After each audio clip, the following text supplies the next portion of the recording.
Hello student, last class में हम पढ़े हैं रदरफोर्ड के परमाणु मॉडल और रदरफोर्ड की सीमाएं पढ़ी। आज हम लोग पढ़ते हैं विद्युत चुंबकीय तरंगें। चुंबकीय तरंगें है ना, इलेक्ट्रोमैग्नेटिक वेव। तो ये देख रहे हैं इलेक्ट्रोमैग्नेटिक वेव है। यह मैक्सवेल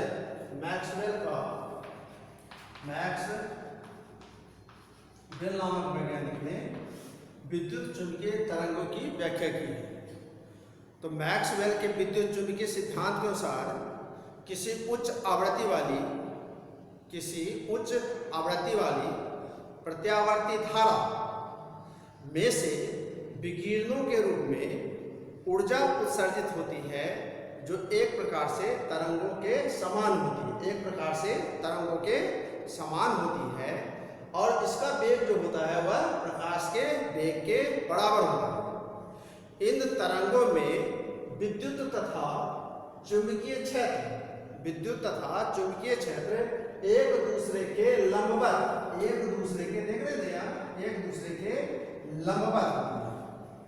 ठीक है ना, एक दूसरे के लंबवत रहते हैं।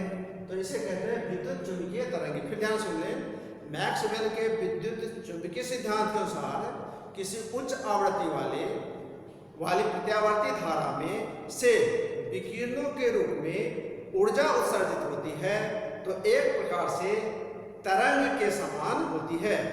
ऊर्जा उत्सर्जित जो होती है वह एक प्रकार से तरंग के समान होती है, वेव के समान होती है। और इनका वेग जो होता है वह प्रकाश के वेग के बराबर होता है। इन तरंगों में विद्युत क्षेत्र और चुंबकीय क्षेत्र एक दूसरे के लंबवत होते हैं। तो यहाँ आप देखें कि कोई भी तरंग है, इस रूप में यदि हो रहा है तो इसे जो उच्चतम बिंदु होता है इसे कहते हैं श्रृंग। क्या कहेंगे? श्रृंग कहते हैं, है ना, श्रृंग कहते हैं। और इसे क्रस्ट भी कहते हैं, और नीचे का जो बिंदु होता है, सबसे निचले भाग का जो बिंदु होता है इसे कहते हैं गर्त, है ना, गर्त। ऊपरी बिंदु हो जाता है क्या? श्रृंग, और निचले जो भाग होते हैं वह कहलाता है क्या? गर्त कहलाता है। तो यहां देखिए, अब है तरंगदैर्घ्य।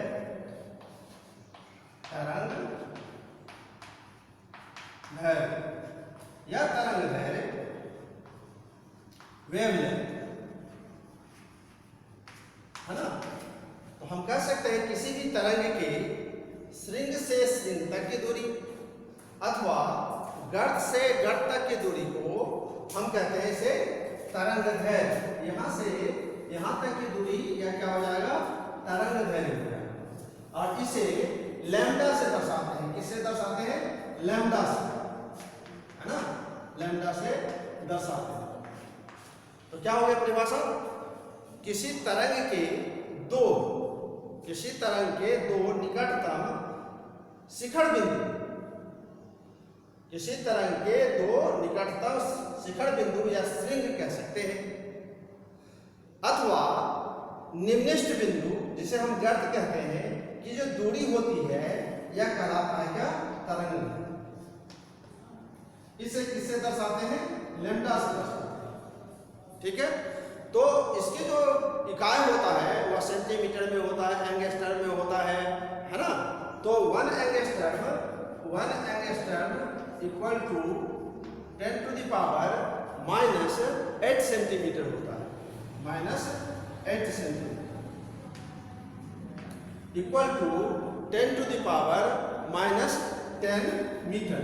10 टू द पावर -10 मीटर होता है, मीटर में। तो इसकी इकाई किससे मापा जाता है? सेंटीमीटर में मापा जाता है। एंगस्ट्रम, इसे एंगस्ट्रम कहते हैं, ठीक है। अब दूसरा बिंदु है आवृत्ति। आवृत्ति जो है यह फ्रीक्वेंसी तो फ्रीक्वेंसी होता है कोई तरंग किसी निश्चित बिंदु पर 1 सेकंड में जितनी बार दोलन करती है। कोई भी तरंग किसी निश्चित बिंदु पर जितनी बार दोलन करती है वह उसे क्या कहते हैं, आवृत्ति कहते हैं, फ्रीक्वेंसी कहते हैं। कहने का अर्थ है कि सपोज करिए कि एक तार को लेते हैं और एक तरफ से दबा देते हैं और छोड़ देते हैं, तो ये ऊपर नीचे वाइब्रेट करता रहता है, तो इसे हम कहेंगे आवृत्ति। तो कोई तरंग किसी निश्चित बिंदु पर से 1 सेकंड में जितने बार दोलन करता है वह क्या कहलाता है, आवृत्ति कहलाता है। इसे न्यू से दर्शाते हैं। इसे किससे दर्शाते हैं, न्यू, भी जैसे बना देते हैं, न्यू से दर्शाते हैं। इसकी जो इकाई होती है वह CPC होता है, साइकिल पर, है ना, साइकिल पर सेकेंड होता है। ठीक है, साइकिल पर सेकेंड, या इसे हर्ट्ज से दर्शाते हैं, हर्ट्ज से दर्शाते हैं, HZ से दर्शाते हैं। ठीक है, तो यह आपके विद्युत आवृत्ति का हो गया। अब हम लोग देखते हैं कि 1 CPS होता है, 1 CPS cycle per second, 1 CPS मतलब cycle per second equal to होता है 1 हर्ट्ज।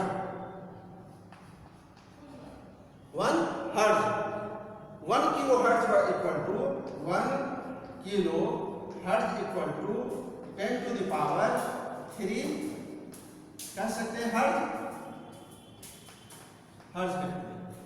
ठीक है, इसे हम 10 to the power, इसे हम 1 मेगा हर्ट्ज जो मेगा हर्ट्ज है, तो 1 mega hertz equal to 10 to the power 6 hertz होता है। समझ गए? अब है वेग, वेलोसिटी जो होता है,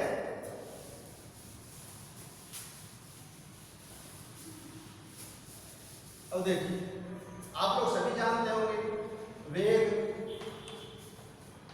वेलोसिटी,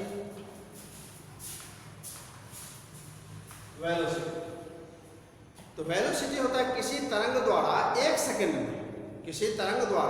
सेकंड में चली गई दूरी को क्या कहते हैं, वेग कहते हैं। किसी तरंग द्वारा 1 सेकंड में चली गई दूरी को क्या कहते हैं, वेग कहते हैं, और इसे c से दर्शाते हैं। वेग को किससे दर्शाते हैं, c से दर्शाते हैं। तो c जो होता है वह प्रकाश के वेग के बराबर होता है। तो प्रकाश का वेग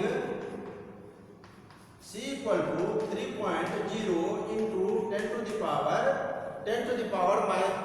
the power minus 8 metre per second, 10 to the power minus 8 metre per second. प्रकाश का वेग जो होता है 3.0 into 10 to the power minus 8 पर सेकेंड होता है। अब तरंगदैर्घ्य, आवृत्ति और वेग में संबंध। तरंगदैर्घ्य, आवृत्ति एवं वेग में संबंध, ये इंपॉर्टेंट संबंध है। तरंगदैर्घ्य, आवृत्ति और वेग में संबंध। तो c इक्वल टू होता है nu lambda, c equal to nu lambda. Nu आपके आवृत्ति हो गए और लैम्डा हो गया क्या, तरंगदैर्घ्य हो गया।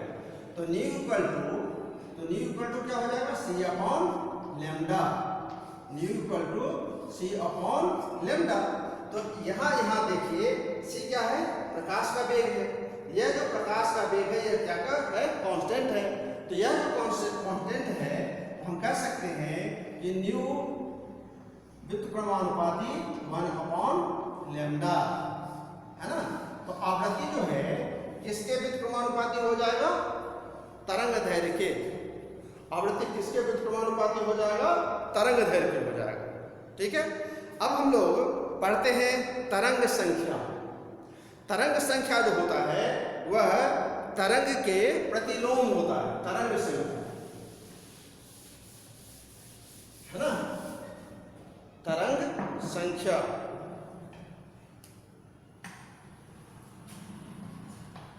तरंग संख्या वेव नंबर।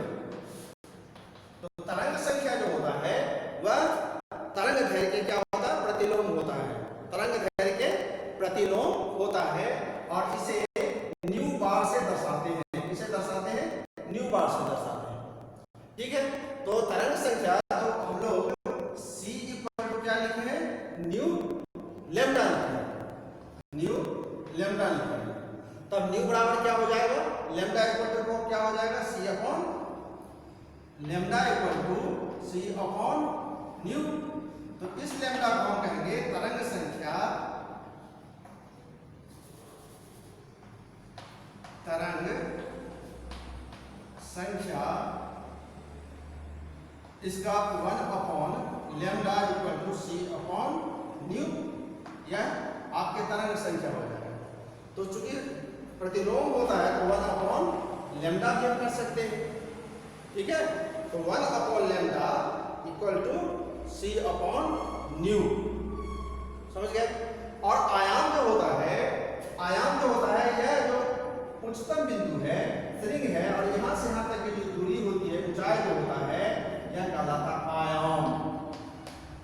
आयाम क्या कहलाता है, आयाम। अब हम लोग दूसरा टॉपिक पढ़ते हैं, मैक्स प्लांक का क्वांटम सिद्धांत, है ना। ये फॉर्मूला सब है, आप याद रखेंगे।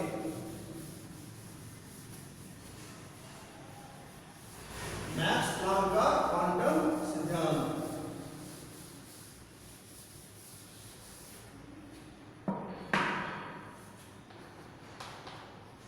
मैक्स प्लांक का क्वांटम सिद्धांत। एक आपके लिए यह क्वांटम एक नया शब्द है ना। लगभग 1900 ईस्वी में मैक्स प्लांक ने एक सिद्धांत दिया। तो पहला सिद्धांत है किसी पिंड से, किसी कृष्ण पिंड से, मतलब ब्लैक बॉडी से ऊर्जा लगातार तरंगों के रूप में उत्सर्जित न होकर छोटे छोटे ऊर्जा के पैकेटों में होता है। ऊर्जा के इन्हीं छोटे छोटे पैकेटों या बंडलों को क्या कहा गया है, क्वांटा कहा गया है। ठीक है, तो ध्यान सुने, किसी कृष्ण पिंड से ऊर्जा लगातार तरंगों के रूप में उत्सर्जित न होकर छोटे छोटे ऊर्जा के पैकेटों में या बंडलों में होता है। तो ऊर्जा के इन छोटे छोटे पैकेटों को क्या कहते हैं, क्वांटा कहते हैं, है ना। पहला सिद्धांत यह हो गया कि किसी कृष्ण पिंड से ऊर्जा का लगातार तरंगों के रूप में न होकर उत्सर्जित होकर छोटे छोटे ऊर्जा के पैकेटों में या बंडलों में उत्सर्जित होता है। ऊर्जा के इन छोटे छोटे पैकेटों को, ऊर्जा के इन छोटे छोटे पैकेटों को, ऊर्जा के इन छोटे छोटे पैकेटों को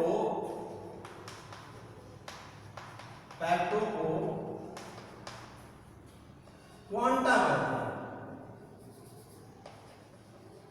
क्वांटा कहते हैं, है ना। तो क्वांटा समझ गए, क्वांटा कहते हैं। दूसरा है ऊर्जा का, दूसरा बिंदु है ऊर्जा का उत्सर्जन या अवशोषण, क्वांटम कहलाता है। ऊर्जा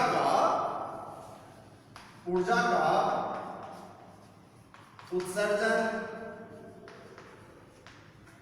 या अवशोषण क्वांटम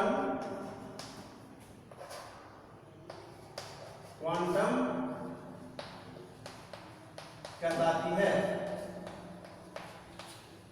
ठीक है, प्रत्येक क्वांटम की ऊर्जा विकिरण की आवृत्ति के समानुपाती होती है। प्रत्येक क्वांटम की ऊर्जा विकिरण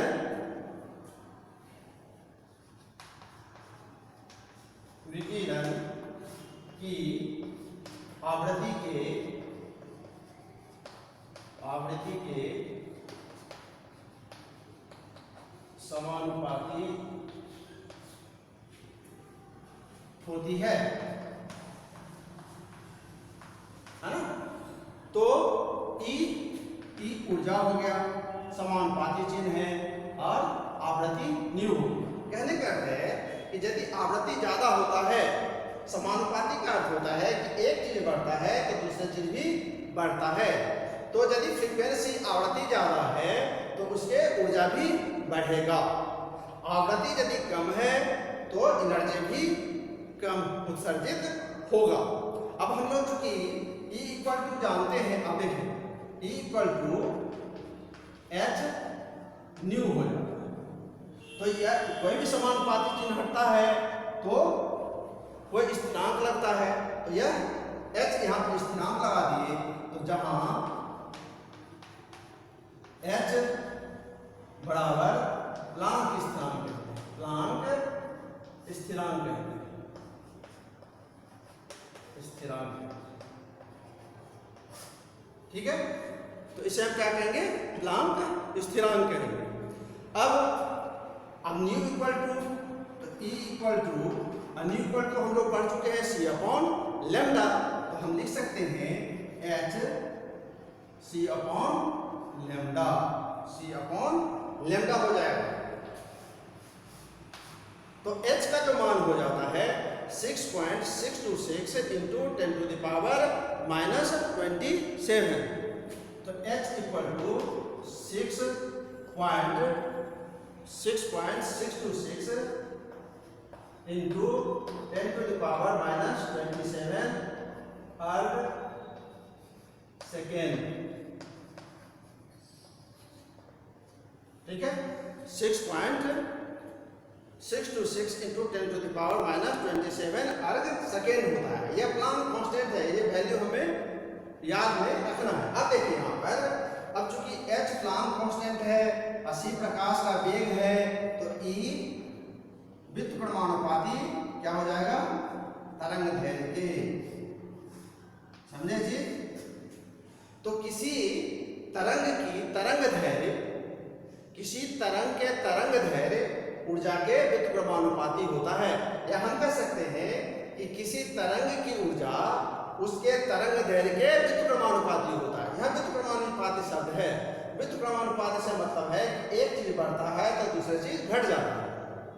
यदि ऊर्जा बढ़ रहा है तो इसके वेवलेंथ जो है वह कम हो जाएगा। यदि ऊर्जा कम हो रहा है तो वेवलेंथ भी कम हो जाएगा। तो यह आपके मैक्स प्लांक का क्वांटम सिद्धांत हो गया। अब हम लोग जो पढ़ेंगे वह जो होता है आपका हाइड्रोजन स्पेक्ट्रम। ठीक है,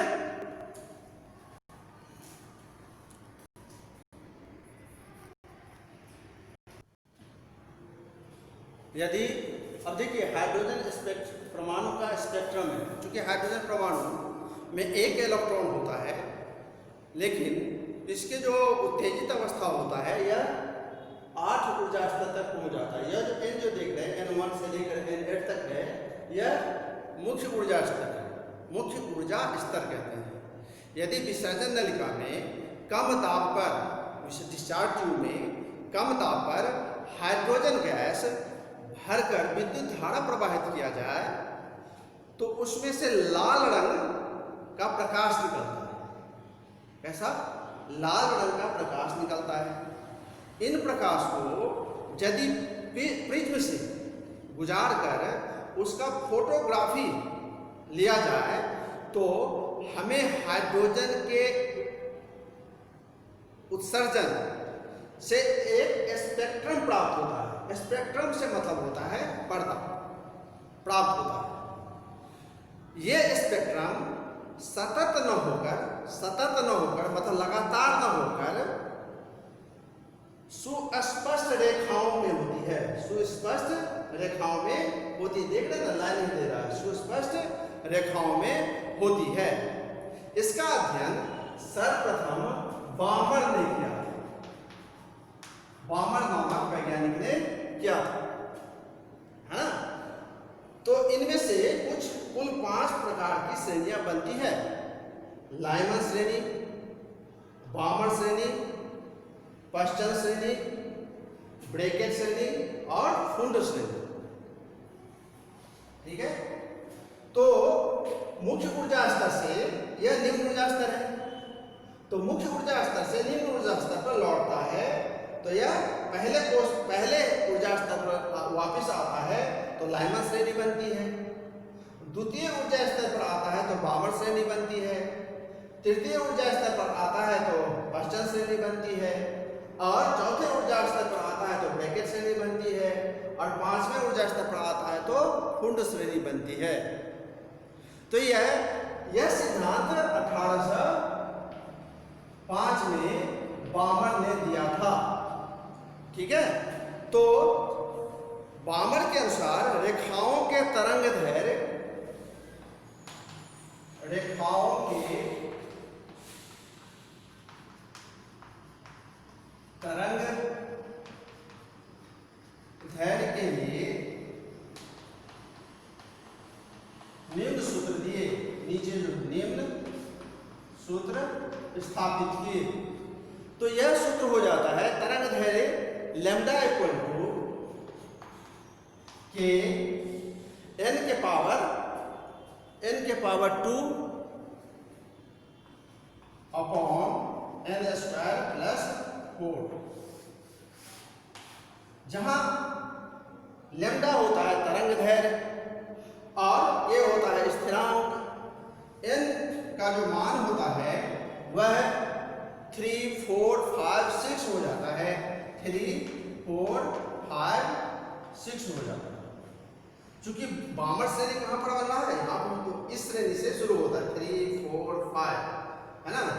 3, 4, 5 से शुरू हो जाता है। तो तरंग संख्या न्यू बार, तरंग संख्या nu bar equal to RH 1 upon 2 square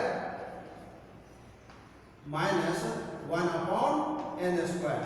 यह एक सूत्र है जहां RH इक्वल टू रीड वर्ग स्थिरांक होता है। रीड वर्ग स्थिरांक, रीड वर्ग स्थिरांक होता है। इस रीड वर्ग स्थिरांक का मान होता है 1.097 into 10 to the power 5 centimetre inverse होता है। यह RH का वैल्यू है, रीड वर्ग स्थिरांक का वैल्यू है। ठीक है। तो लाइमन श्रेणी के लिए हो जाएगा, लाइमन श्रेणी के लिए आपका n बराबर 1 है तो n2 बराबर क्या हो जाएगा 2, 3। लाइमन श्रेणी के लिए, लाइमन श्रेणी के लिए